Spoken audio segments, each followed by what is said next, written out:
ഈ ക്വസ്റ്റ്യൻ നോക്കാം. Sine alpha equal to 1/√2 and cot beta equal to √3. Find the value of cosec alpha plus cosec beta.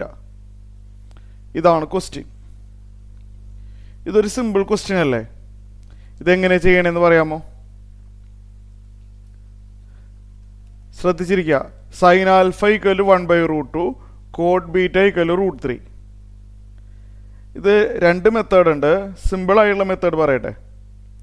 Sine alpha 1/√2 ആവണമെങ്കിൽ alpha ഏത് angle ആയിരിക്കണം? 30 or 45 or 60 ഏതാവണം? 45 ആവണം. ഓർക്കുന്നുണ്ടോ? Sign 45 അല്ലേ 1/√2. അപ്പോൾ ആൽഫ 45 ഡിഗ്രി വരണം. പിന്നെ ഇവിടെ കോഡ് ബീറ്റ ഈക്വൽ ടു √3 ആണ്. രണ്ട് സൈഡിന് റെസിപ്രോക്കൽ എടുത്താലോ? കോട്ടിൻ്റെ റെസിപ്രോക്കൽ ഞാൻ ആ സ്റ്റെപ്പ് ഇവിടെ എഴുതാം. കോഡ് ബീറ്റ ഈക്വൽ ടു √3 എന്നാണ് നമുക്ക് തന്നിട്ടുള്ളത്. ലെഫ്റ്റ് സൈഡിൽ റെസിപ്രോക്കൽ എടുത്താൽ റൈറ്റ് സൈഡിലും റെസിപ്രോക്കൽ എടുക്കണം. കോട്ടിൻ്റെ റെസിപ്രോക്കൽ ടാനിൻ്റെ റെസിപ്രോക്കൽ കോട്ട്. പഠിച്ചിട്ടില്ലേ? അപ്പോൾ കോട്ടിൻ്റെ റെസിപ്രോക്കൽ ടാനാണ്.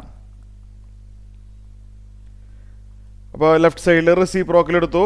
റൈറ്റ് സൈഡിൽ √3യുടെ റെസിപ്രോക്കൽ എന്താണ്? 1/√3 ആണ്.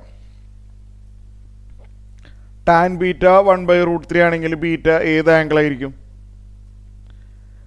ടാൻ 30 ഡിഗ്രി അല്ലേ 1/√3. Beta is equal to 30 degree. നമുക്ക് കാണേണ്ടത് കൊസീക് ആൽഫ പ്ലസ് കൊസീക് ബീറ്റയാണ്. അപ്പോൾ നമുക്ക് വേണ്ടത് കൊസീക് ആൽഫ പ്ലസ് കൊസീക് ബീറ്റയാണ് ക്വസ്റ്റ്യൻ. കൊസീക് ആൽഫ എന്ന് പറഞ്ഞാൽ 1/sin ആൽഫ, കൊസീക് ബീറ്റ എന്ന് പറഞ്ഞാൽ 1/sin ബീറ്റയാണ്. ഇത്രയും കാര്യങ്ങൾ ഓക്കെ ആയിരിക്കുമല്ലോ അല്ലേ? നമുക്കിനി അടുത്ത സ്റ്റെപ്പിൽ എന്ത് ചെയ്യാൻ പറ്റും? ദാറ്റ് ഈസ് 1/ ആൽഫ 45 അല്ലേ? 1/sin 45 plus 1/sin beta. Sign beta എന്ന് പറയുമ്പോൾ എന്ത് വരും? സൈൻ ബീറ്റ 30 ഡിഗ്രി ആണല്ലോ, സൈൻ 30 വരും. ബീറ്റ 30 ഡിഗ്രി അല്ലേ?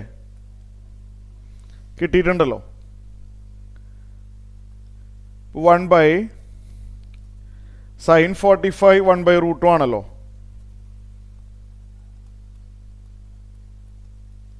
പ്ലസ് 1/sin 30 ഡിഗ്രി 1/2 ആണ്.